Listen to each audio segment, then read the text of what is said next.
If I was to ask you what products come in flavor like watermelon, double apple mint, fruit explosion, would you be able to guess what I'm talking about? It's not something you eat or drink, but it is something you smoke. With over 100 different flavoring options, Shisha is becoming an increasingly popular trend in Hamilton youth. And here on Concession Street alone, there are over 3 hookah bars, with many more scattered across Hamilton.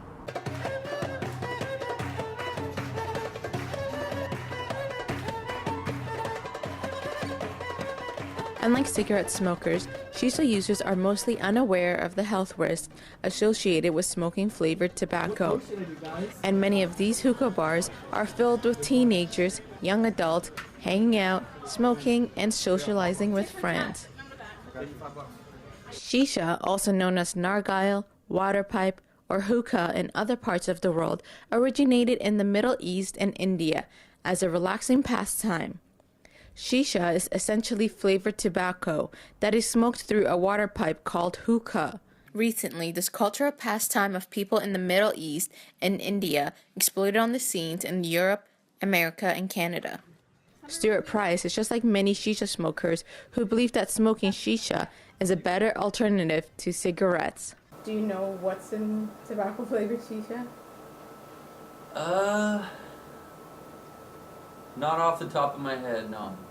I couldn't help but compare shisha smokers to cigarette smokers before Sir Richard Dahl exposed the link between smoking cigarettes and lung cancer in the 1950s.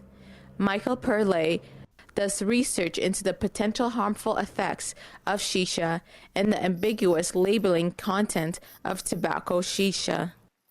Well, this has a federal tax stamp on it. One has no warning on it anywhere, nothing. Components: tobacco, molasses, preservatives, flavor, nicotine 0.5%, tar it says 0%, but you can't, no, wait a minute, no. See, this is what's crazy about this. It says tar here, 0%. You can't have tobacco with no tar when it's combusted, right? It's just not possible. So this is not true. And this is made in Egypt. If you're going to smoke shisha regularly and inhale it, it doesn't matter whether it's herbal or tobacco-based shisha, you're going to do damage to your lungs and your upper respiratory tract. You could start the lung cancer process developing. As I mentioned, it's hard on your heart. So there are a whole range of potential health effects, depending from very short term to much longer term if you smoke shisha on any kind of regular basis. On average, how many times a week do you smoke shisha? And for how long? Once a month, if that. And socially, so half an hour at most. Yeah. So essentially, I'm just your, one-off guy that just does it here and there. So you're not addicted to it? No.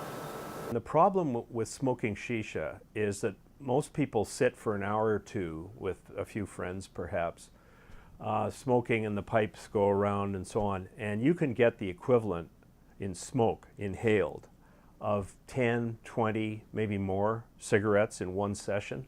So if you're smoking shisha with tobacco in it, it's rather like smoking a pack and maybe more of cigarettes if you're there for a couple of hours smoking regularly. Do you know it is estimated that 1 hour of smoking shisha is equivalent to smoking a pack of cigarettes? All right, well, that's hard to gauge. An hour sitting, what is that? You're smoking for a full hour? You're constantly toking on it? Like, you don't know where that fact's coming from. I mean, I'm not going to, you sort of need your support to that. I don't know where you got that fact, but... Out of all the 8 hookah bars in Hamilton, not one owner agreed to talk on camera, let alone be interviewed or allow cameras inside their establishment. Many were scared that being interviewed would bring Hamilton Public Health or tobacco inspectors to their establishment. Okay, so correct me if I'm wrong, there is an indoor smoking ban, right, in Hamilton? There is, it's covered under 2 pieces of legislation. First and foremost is the Provincial Smoke-Free Ontario Act, which prohibits smoking in prescribed indoor areas, workplaces, and public places. The City of Hamilton had a municipal bylaw predating the Smoke-Free Ontario Act going back to 1999. What's the process in finding out if an establishment is selling tobacco-flavored shisha? So generally it's word of mouth. Again, they're not licensed, so we don't have a schedule of properties or premises operators, if you will, that are listed for us. Largely word of mouth, largely officers out in the field investigating, and prior experience. You know, we've encountered establishments that have been selling and offering for use indoors water pipe tobacco.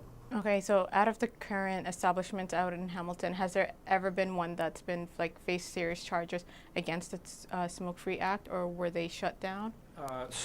Not shut down by virtue of the charges that we would have issued. We have issued charges under the Smoke-Free Ontario Act that come with a financial penalty based on occurrence of $365. By no means in the overall context of an operator would that be considered a large financial burden. It is the accrual and sort of accumulation of charges, though, that would lend itself to any further penalty and action being taken. In terms of being shut down because of water pipe, no. There is studies show that shisha is just as dangerous as cigarettes. Would that make you stop smoking it? Potentially. Is there proof? They're working on it. They're working on it, so Yeah. it's a work in progress. So Yeah. till then, you know, I'm going to keep to my beliefs and acknowledge that cigarettes are worse. At this point in time, you know, shisha's not a bad thing in my perspective. I wonder, as shisha becomes popular in Canada, can we expect a cancer boom from the increasing number of young people smoking tobacco-flavored shisha in a decade or so?